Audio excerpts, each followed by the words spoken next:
Ya, baik. Terima kasih moderator atas waktunya. Assalamualaikum warahmatullahi wabarakatuh. Selamat pagi teman-teman semuanya. Terima kasih pada panitia yang telah mengundang saya sebagai pembicara pada webinar pada kali ini.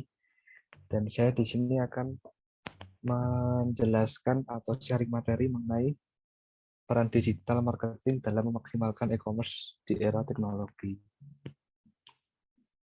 Nah, berikut adalah profil pribadi saya. Nama saya Kudin Ibrahimawan, asal dari Magelang, instansinya Universitas 11 Maret dengan jurusan S1 Akuntansi.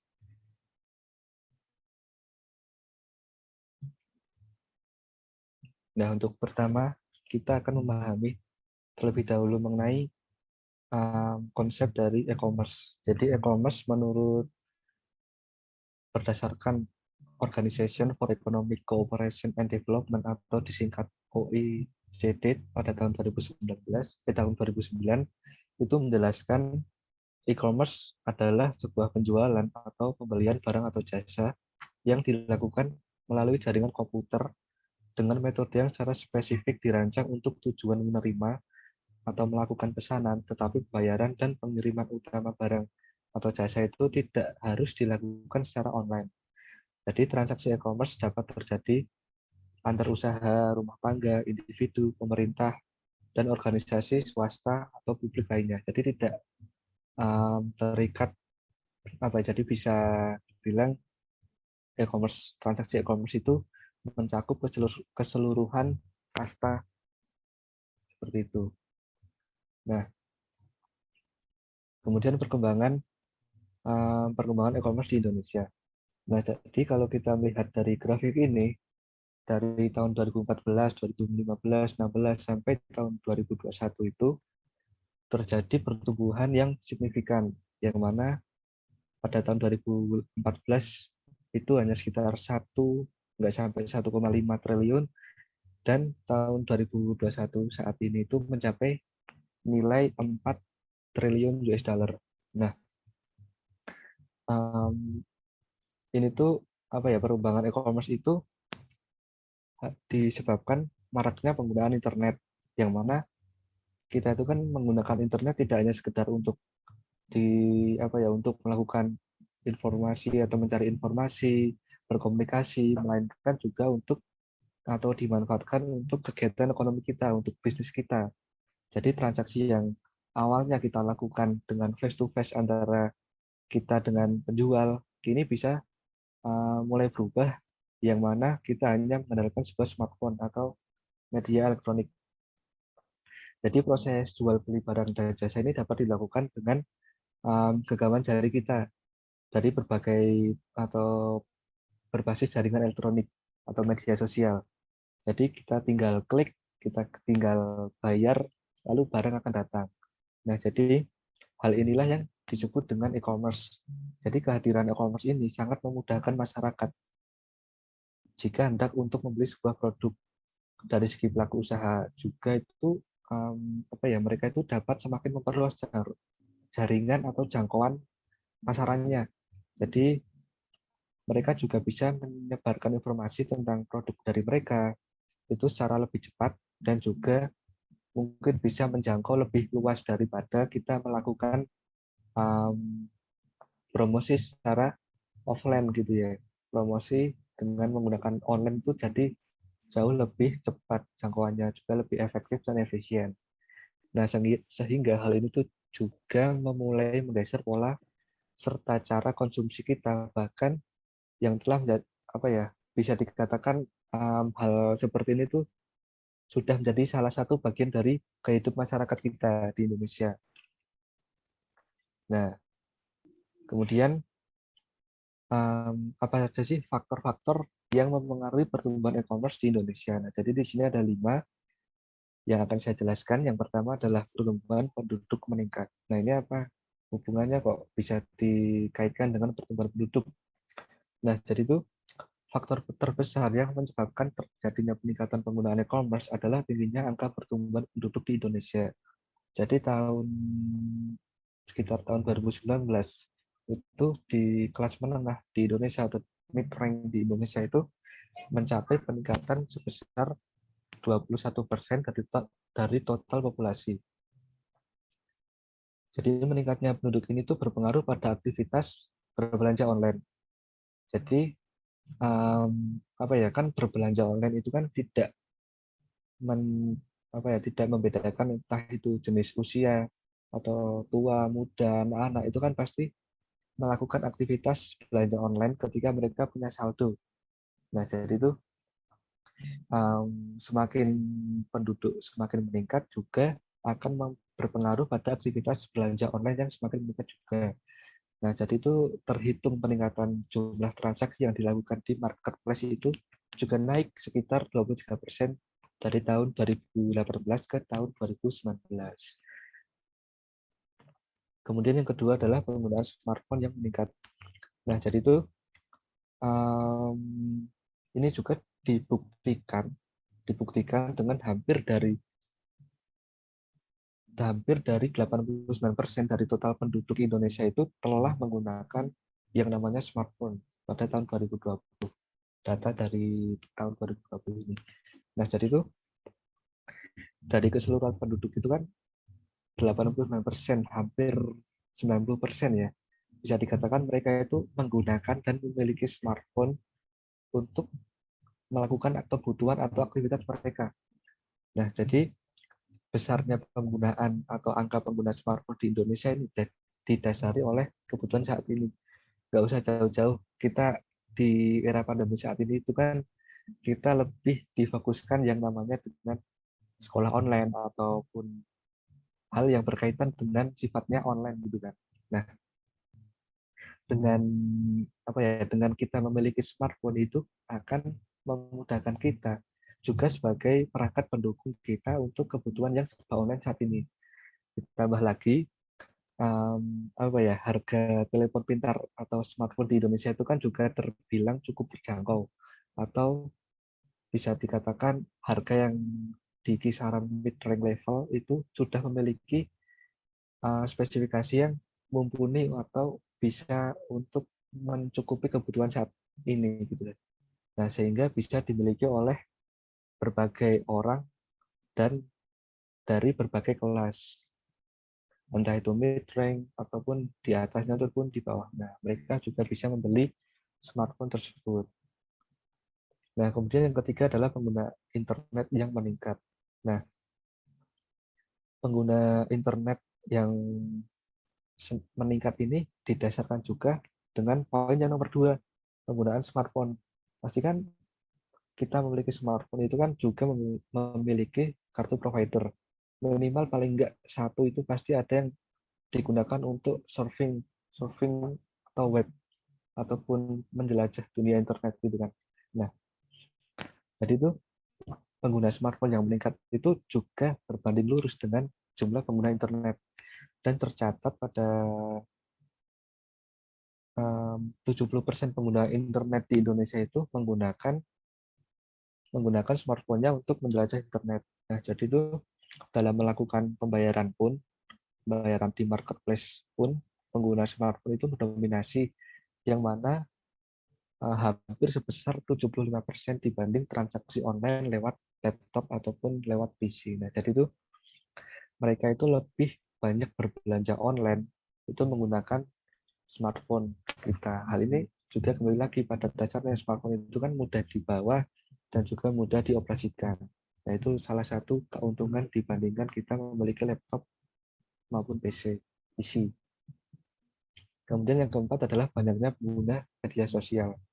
Jadi umumnya pembelanjaan atau pembelian barang di e-commerce dipengaruhi juga oleh yang namanya strategi marketing yang dilakukan oleh penjual di media sosial.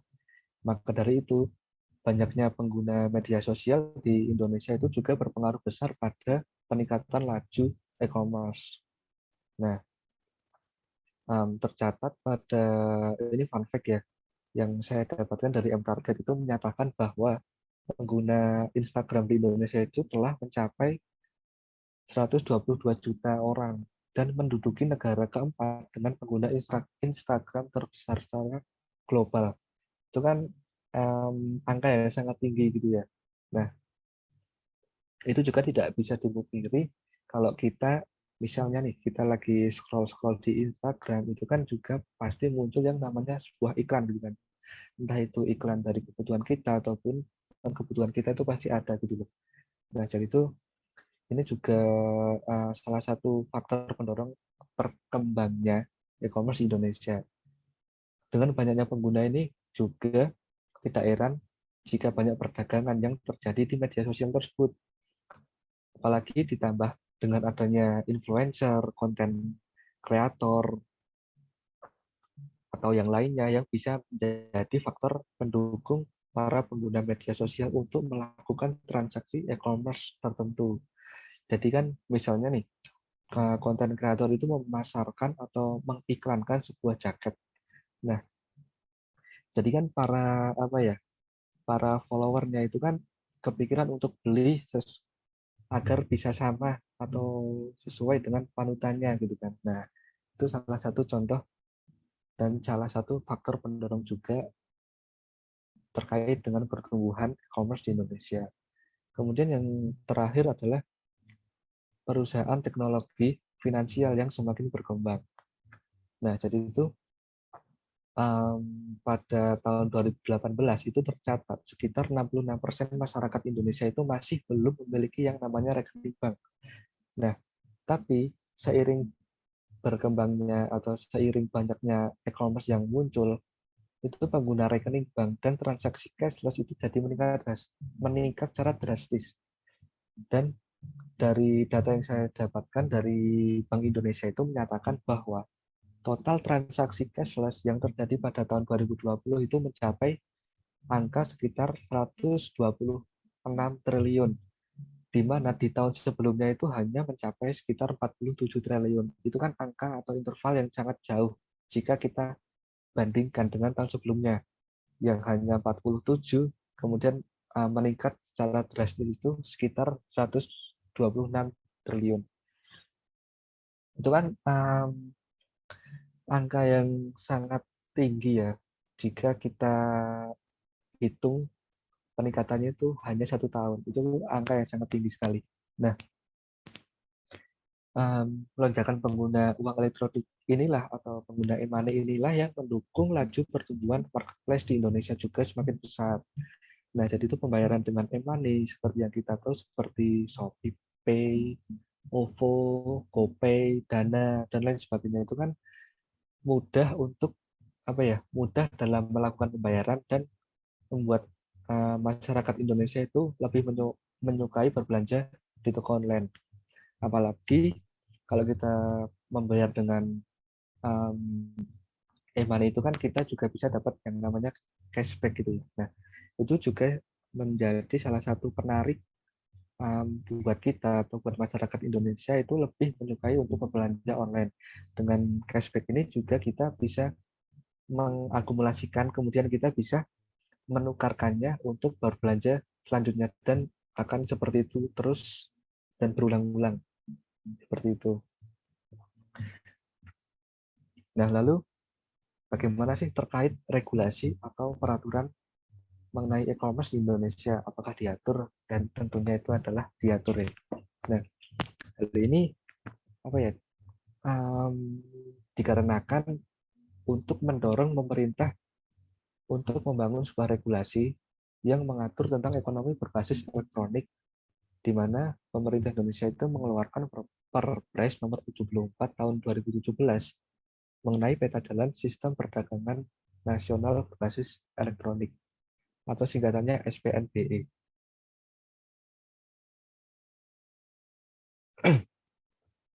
Nah, jadi itu pemerintah itu merasa perlu menerbitkan peraturan ini untuk mendorong mendorong perluasan dan peningkatan kegiatan ekonomi masyarakat di seluruh Indonesia itu secara efisien dan juga terkoneksi secara global. Terkoneksi secara global ini mungkin faktor utama ya dan juga perluasan sih sebenarnya. Nah, jadi itu peta jalan e-commerce ini sekaligus juga dapat mendorong kreasi, inovasi dari kegiatan ekonomi untuk kalangan di generasi milenial saat ini. Nah, dengan adanya atau dengan keluarnya Perpres tersebut itu pemerintah mempertimbangkan perlunya ketersediaan data e-commerce yang dapat memetakan perkembangan e-commerce di Indonesia sebagai evidence-based policy making atau sebagai pertimbangan dalam sesuai bukti gitu ya. Sesuai bukti kan sejak digital itu kan pasti ada gitu lah. Jadi bisa dilacak dan mudah dianalisis dalam perkembangan e-commerce di Indonesia dari tahun ke tahun.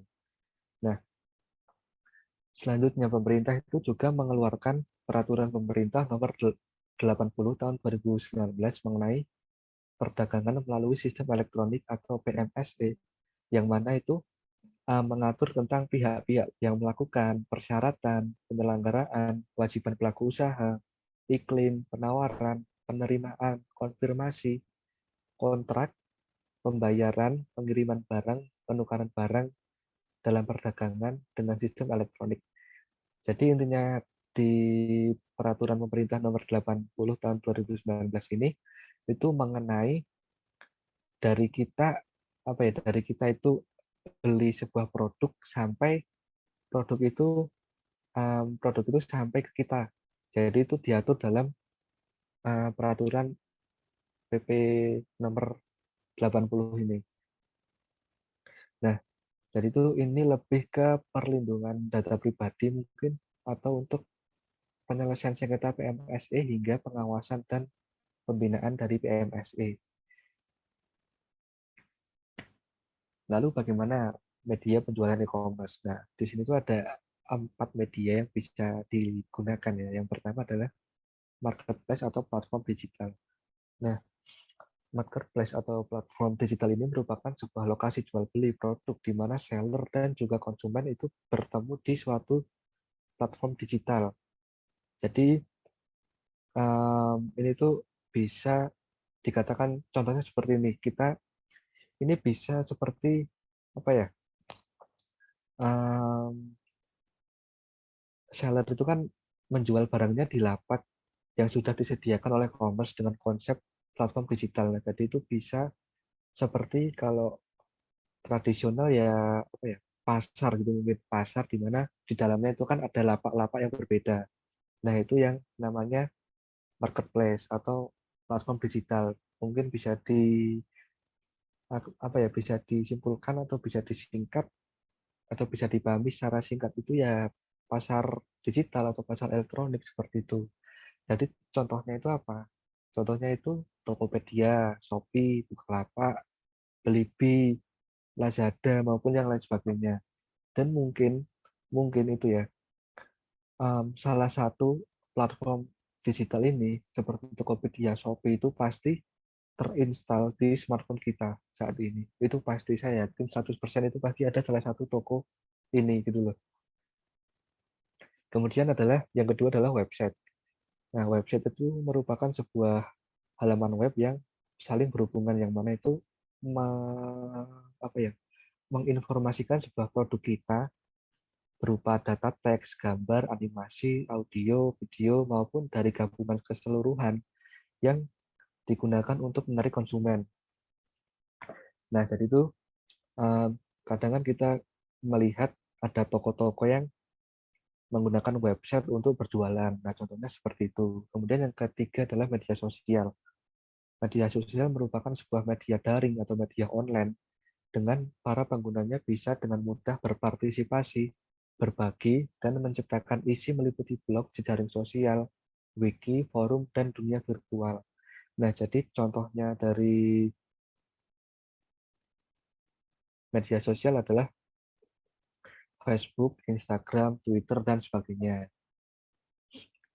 Kemudian yang keempat adalah pesan instan atau instant messenger, merupakan suatu sistem pengiriman pesan secara real time melalui media internet dari satu komputer ke komputer yang lain dan menggunakan komunikasi berbasis teks seperti contohnya itu yang simpel itu adalah WhatsApp, WhatsApp, WhatsApp bisnis gitu.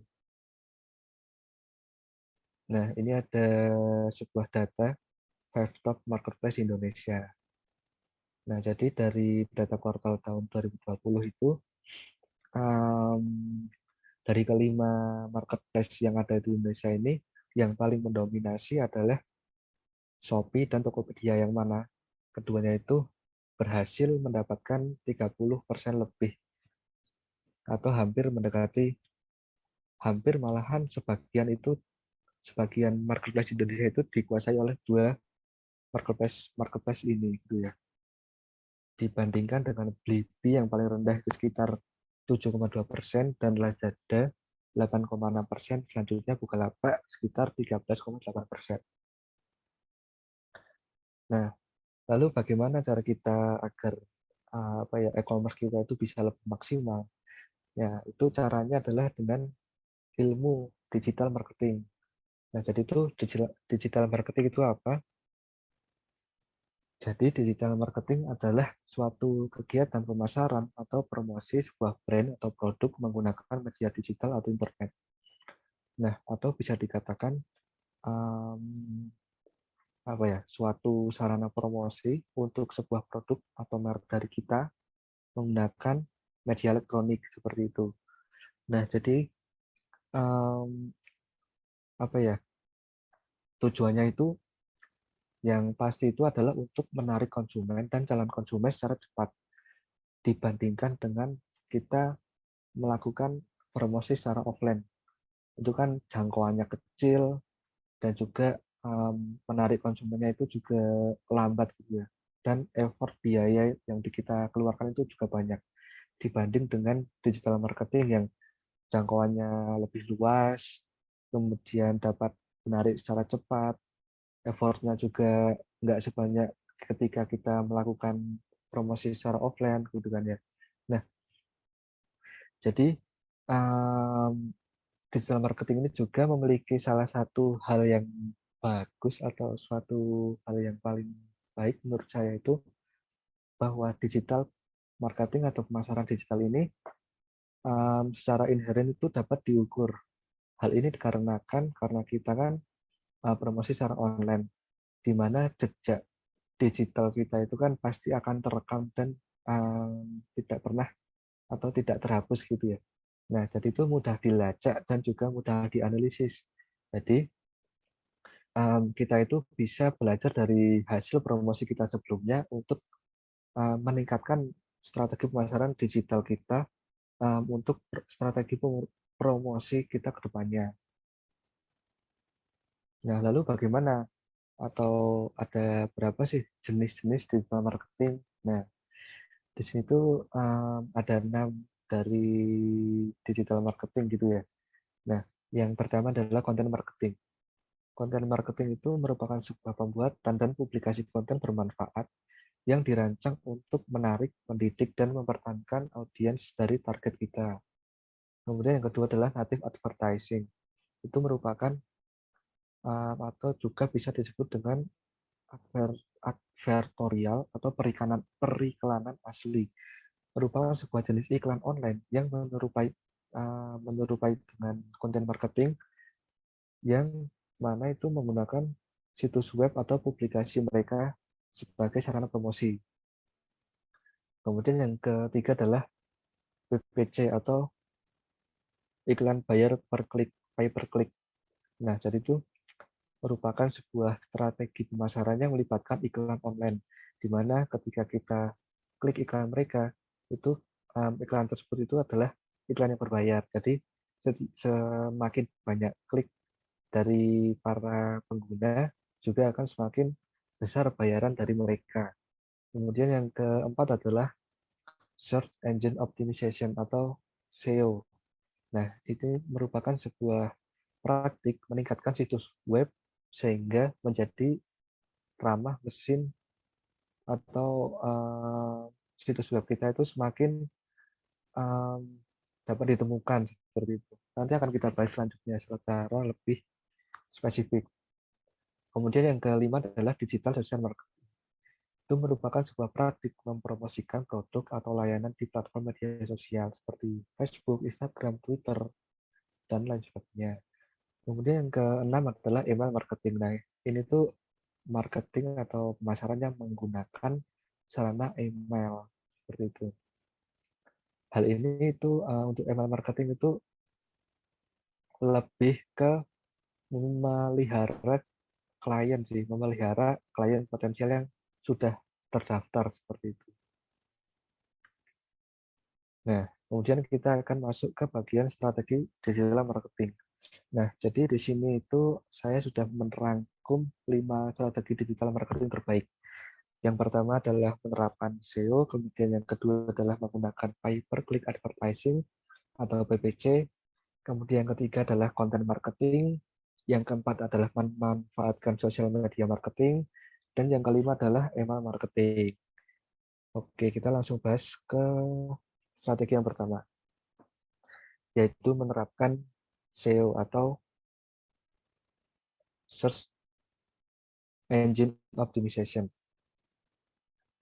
Nah, Search Engine Optimization atau SEO ini merupakan sebuah metode yang membuat situs website toko kita itu atau blog kita itu berada di posisi mesin pencari seperti Google itu paling atas gitu ya. Nah, jadi itu seperti yang ada di contoh ini, ketika kita misalkan cari atau search beli pet food, nah itu apa ya, toko kita itu akan berada di hasil yang pertama seperti itu. Nah, jadi itu tujuannya itu adalah untuk mengarahkan lebih banyak lalu lintas atau orang yang menuju ke situ apa ya, ke situs website dari kita gitu loh. Nah, jadi ketika kita search ini, kemudian muncul halaman yang pertama itu adalah atau yang paling atas itu adalah website kita, secara tidak langsung kan para pengguna itu kan penasaran produk seperti apa, kualitasnya seperti apa. Nah, itu akan um, menjangkau menjangkau lebih banyak dari pengguna web seperti itu. Nah, jadi pada dasarnya ini praktik SEO ini adalah mengoptimalkan penggunaan keyword atau pembaruan dari website. Jadi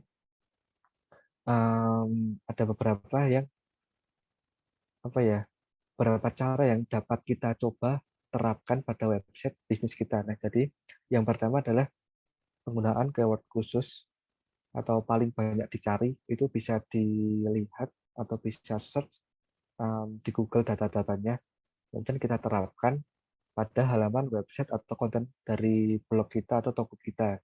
Kemudian yang kedua adalah memasukkan link dari satu halaman ke halaman lainnya dengan satu website atau internal link.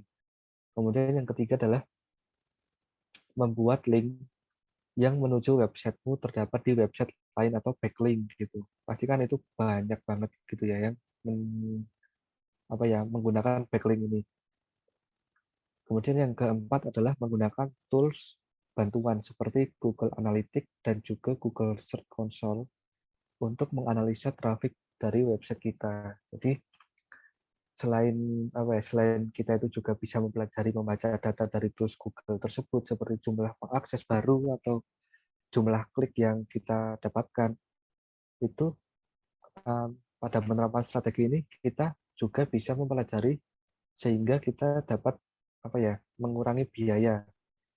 Nah, kemudian yang selanjutnya adalah menggunakan pay per click advertising atau PPC. Nah, jadi itu ini merupakan sebuah model pemasaran internet di mana iklan membayar biaya setiap kali iklan mereka itu diklik. Jadi biasanya iklan tersebut itu terdapat pada halaman pencarian Google dengan menggunakan layanan Google Ads. Nah, jadi mungkin contohnya bisa dilihat pada gambar di kanan ini ya teman-teman. Nah, jadi itu pay per click atau PPC ini bertujuan untuk menjangkau lebih orang yang melakukan pencarian di Google dengan sebuah keyword khusus yang kita terapkan di SEO tadi. Nah, jadi misalnya kita search beli sepatu, maka pada halaman pencarian Google akan menampilkan ads dari Google atau ads dari website kita. Nah, seperti itu. Jadi bagi kita yang baru memulai menggunakan sebuah sarana digital marketing, PPC merupakan sebuah strategi yang sangat berguna, bisa dikatakan sangat berpengaruh bagi perkembangan bisnis kita. Nah, hal ini dikarenakan mendorong website kita itu ke bagian paling atas hasil pencarian. Loh, berarti sama dong dengan SEO. Nah, cuman sederhananya ini gimana ya? jika kita menggunakan PPC atau pay per click, kita itu membayar kepada Google setiap iklan yang kita tempatkan.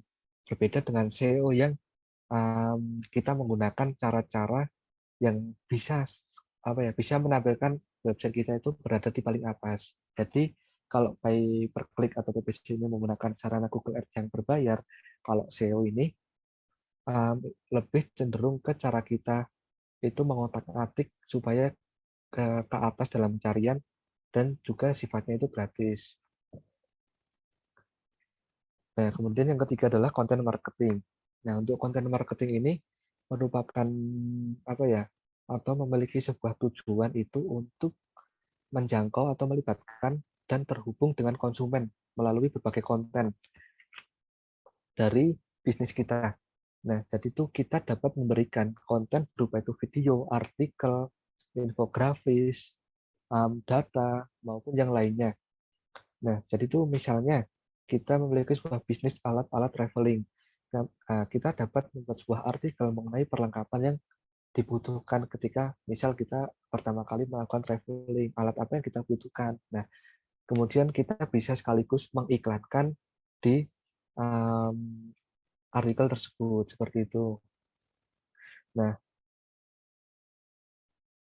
namun konten tersebut itu akan semakin efektif jika kita itu memadukannya atau mengkolaborasi dengan yang namanya SEO tadi. Nah, jadi ketika kita gabungkan dengan SEO akan semakin efektif. Hal ini dikarenakan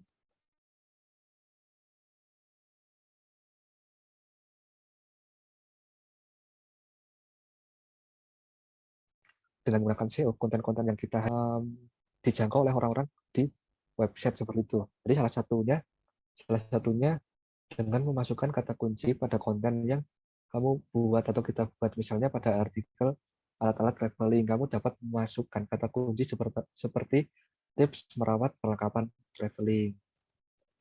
Selain itu, bagian utama dari konten marketing adalah bagaimana kita membuat konten yang dapat membekas kepada para audiens atau para orang-orang yang menjangkau itu bisa teringat seperti itu. Nah, hal tersebut itu tentunya dapat dilakukan dengan memberikan konten yang berkualitas dan juga menarik, sehingga pada akhirnya dapat meningkatkan rasa kepercayaan mereka terhadap bisnis dari kita. Nah, kemudian yang keempat adalah sosial media marketing. Nah, untuk sosial media marketing ini mempunyai dua langkah yang bisa kita terapkan. Yang pertama adalah membangun hubungan yang lebih kuat dengan pelanggan. Nah, jadi kan tidak semua hal yang berkaitan dengan media sosial itu harus mengenai atau berupa sebuah konten, tetapi juga bisa salah satunya itu adalah membangun hubungan dengan para audiens di kolom komentar misalnya seperti itu. Jadi ketika kita misalnya nih kita kan follow sebuah akun, misalnya akun hiburan itu kan pasti di kolom komentar itu juga banyak banyak para pengguna Instagram ataupun pengguna yang lainnya itu memasarkan produknya melalui kolom komentar seperti itu. Nah, itu juga salah satu hal yang bisa dilakukan. Kemudian yang kedua adalah menganalisis kompetitor. Nah, untuk ini tuh ada banyak hal yang dapat kita pelajari dari adanya pesaing-pesaing gitu ya, atau kompetitor yang ada. Terutama jika kita baru memulai sebuah bisnis di media sosial. Nah, kita itu dapat melihat bagaimana proses marketing dari kompetitor kita, dan kita bisa menerapkan atau menyerap strategi dari mereka. Nah, jadi apakah mereka itu berhasil atau gagal? Jika mereka berhasil, ya kita bisa dapat menerapkannya. Dan kalau atau bisa dengan meniru atau kita bisa memodifikasi sesuai dengan bisnis dari kita seperti itu.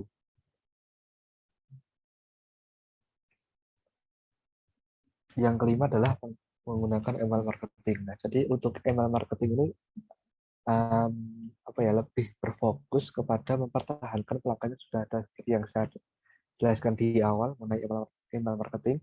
itu merupakan apa ya? Mereka itu lebih cenderung mempertahankan pelanggan yang sudah ada dan mendapatkan pelanggan baru. Nah, seperti yang kita ketahui ketika kita berbelanja sebuah website itu kan terkadang email kita itu mendapatkan sebuah email masuk dari toko tersebut yang menyatakan mungkin mengenai promo, mengenai informasi-informasi terkait produk ataupun bonus-bonus yang bisa dilakukan ataupun yang lainnya. Jadi mereka itu menggunakan sarana email untuk memperkuat hubungan pelanggan seperti itu. Nah, lalu apa sih manfaatnya dengan melakukan penerapan digital marketing untuk bisnis kita atau untuk perkembangan bisnis e-commerce dari kita? Nah, di sini tuh ada 5 manfaat yang saya jelaskan. Yang pertama adalah hemat biaya marketing atau promosi. Hal ini merupakan salah satu faktor utama yang menarik para bisnis untuk melakukan sebuah digital marketing sebagai sarana promosi dari produknya. Nah, jadi itu kita kan nggak perlu menghabiskan banyak dana untuk membuat seperti misalnya ketika kita promosi offline kan kita butuh yang namanya brosur, spanduk, baliho, ataupun hal-hal fisik yang bisa dilihat oleh banyak orang seperti itu. Nah, jadi itu kita hanya cukup membuat sebuah konten melalui media elektronik, media digital untuk mempromosikan produk dari kita. Misalnya kita promosi di Facebook, Twitter, Instagram, atau untuk yang saat ini atau yang saat tren-tren saat ini ya, itu menggunakan TikTok gitu ya. Nah, jadi membuat akun di berbagai platform ini juga bisa dikatakan jauh lebih mudah dan praktis ketimbang kita melakukan sebuah promosi secara offline. Kemudian yang kedua adalah jangkauan pasar yang lebih luas dan tepat sasaran. Nah, di sini tuh dengan menggunakan digital marketing, kita itu dapat menjangkau target pasar yang lebih luas. Hal ini dikarenakan media sosial itu kan tidak terbatas letak geografisnya. Jadi kita juga bisa menjangkau di luar daerah dari produk di mana produk kita itu berdiri, bisnis kita itu berdiri. Jadi kita bisa menjangkau itu lebih banyak daerah, bahkan bisa menjangkau secara nasional maupun internasional. Nah, dari itu selain itu tuh juga bisa memberikan atau menentukan sasaran customer seperti apa yang akan kita kita bidik sebagai target promosi, entah itu baik dari profesi, usia, lokasi, hobi, atau hal spesifik lainnya.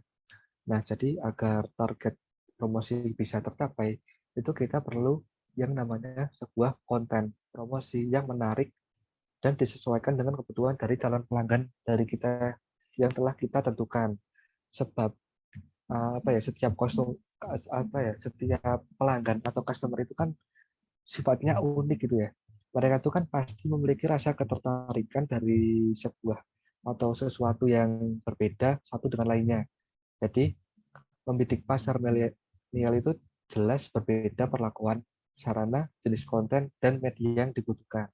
Jadi begitu pula ketika kita membidik pasar secara profesional, maka konten digital marketing kita itu kan lebih lebih lebih formal seperti itu. Kalau kita menjangkau untuk um, menjangkau untuk target-target yang tidak tidak spesifik, mungkin kita bisa menggunakan bahasa yang santai, mudah dipahami.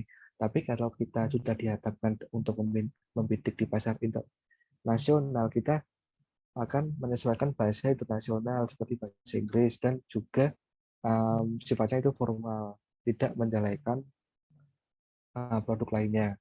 Kemudian yang ketiga adalah dapat meningkatkan penjualan. Ya, jadi manfaat yang ketiga ini selain hemat biaya promosi, menjangkau pasar yang lebih luas, juga dapat meningkatkan penjualan. Jadi ketika jangkauan pasar kita yang lebih luas, itu kan akan otomatis juga kita akan mendapatkan penjualannya meningkat. Jadi kita itu bisa mempelajari trik-trik seperti ini atau trik-trik digital marketing seperti ini dengan mengikuti workshop ataupun training seperti itu. Jadi dengan jangkauan yang luas serta dapat diakses oleh banyak orang, tentunya juga berdampak dengan peningkatan penjualan secara signifikan. Apalagi jika penerapan digital marketing yang kita terapkan itu atau yang kita buat itu um, baik atau bisa dikatakan mampu memberikan masukan, motivasi, dan sifatnya informatif, itu juga bisa menjadi solusi bagi target pasar yang kita jangkau. Kemudian yang keempat adalah menjaga komunikasi antara penjual dan pelanggan. Nah, di situ lebih membangun yang namanya komunikasi yang baik dengan pelanggan merupakan sebuah faktor penting dalam dunia bisnis. Jadi dengan menggunakan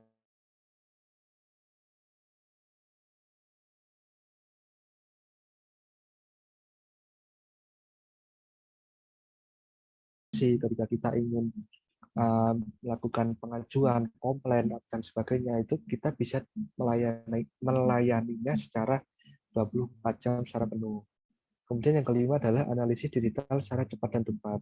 Nah, jadi itu penerapan digital marketing secara tepat akan sangat membantu kita untuk mendapatkan data secara akurat terkait pelanggan dan segala sesuatu yang berhubungan dengan target dari kita yang akan kita jangkau. Jadi kita sekaligus menganalisis kebutuhan para pelanggan, kita juga menganalisis kebiasaan dari mereka secara misalnya belanja itu produknya seperti apa yang mereka sukai, lalu range harganya itu seperti apa, warnanya seperti apa, atau spesifik atau hal spesifik yang lainnya. Nah, hal ini juga dapat dilakukan untuk melakukan perbaikan atau untuk mengembangkan bisnis dari kita. Nah, jadi itu selain yang telah dijabarkan dalam artikel ini, mungkin atau dari seminar yang saya sampaikan, mungkin masih ada manfaat-manfaat penerapan digital lainnya untuk mengembangkan bisnis dari kita. Nah, mungkin cukup sekian materi yang dapat saya sampaikan pada sesi kali ini. Mungkin dari teman-teman semuanya ada yang ditanyakan, saya persilahkan. Terima kasih. Monggo yang mau bertanya.